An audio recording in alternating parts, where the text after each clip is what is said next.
আসসালামু আলাইকুম রহমতুল্লাহ। আমার পাশে যে পেশেন্টটা দেখছেন, বাচ্চাটা, ওর কী সমস্যা এবং কী সমস্যা নিয়ে আসছে আমরা তার আম্মুর কাছে শুনবো এবং বাচ্চার অবস্থা দেখবো ইনশাল্লাহ আমরা। আসসালামু আলাইকুম রহমতুল্লাহ। আমার বাচ্চাটা মানে হয়েছে পরে 6 মাস কাল্লা মানে ফইরা গেছেন গিয়া হচ্ছে পরে জাইমের গোড়া রক্তা ছিঁড়া গেছেন গিয়া। তখন একটা শিলি দেওয়াইছি, তারপর শিলি খুলছে পরে আল্লাহ রহমতে বালা 2 বছর খালা জ্বর উঠছে, ওইসে পরে আটটা যেতেছে ফইরা গেছে গা, ফইরা দাঁতের গোড়াটা রক্ত ছুটছি, মানে কত জায়গাত গেছি। এরপর সিলেট আমার ভর্তি হয়ে দিয়েছে উসমানি 4 দিন থাকার পরে দিছে আমার এফআই কইরা ঢাকা পিজিত। তখন পিজিত গেছি পরে পরীক্ষা করছে, এখন ক্যান্সার নি সন্দেহ মূলে এখন না কিচ্ছু না। তখন এরা এখান থেকে কিচ্ছু পাইছে না, ওষুধ দিয়ে দিছে।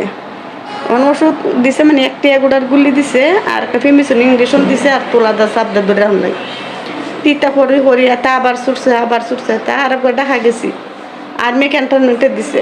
তখন আবার ক্যান্টনমেন্টে রক্ত পরীক্ষা করছি পরে সদাই এরাও হয়তো দিছে কোনো রোগ দরকার না। আমার কাছে কেন আসছেন?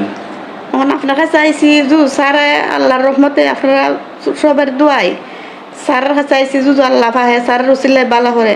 তো আমি আলহামদুলিল্লাহ আল্লাহর দ্বারা শুক্রিয়া আদায় করুন। আপনারা সবাই দোয়া করবেন আমার মেয়েটার লেগে, খুব অশান্তিতে আছে। মেয়েরা রাতে ঘুমাইতে আছে 9টা বছর ধরে। কি অবস্থা দেখা আমি দেখো করে সব জাতের গোড়াতে রক্ত যা। আচ্ছা একটা রাত গেছে ঘুমাইতে আসছি না, তাদের গোড়া রক্ত সবটি লাঞ্চত না গো দেখো রাতে ঘুমাইতে নিতে রক্ত না হাতে কি হাত একটু ব্যথা পাইলে এরকম আস্তা শরীরে একটু মানে রক্ত সমস্যা দিছে। কাল একটু ব্যথা পাইছি এই ধরনের শরীরটা সবটি হয়ে জায়গা।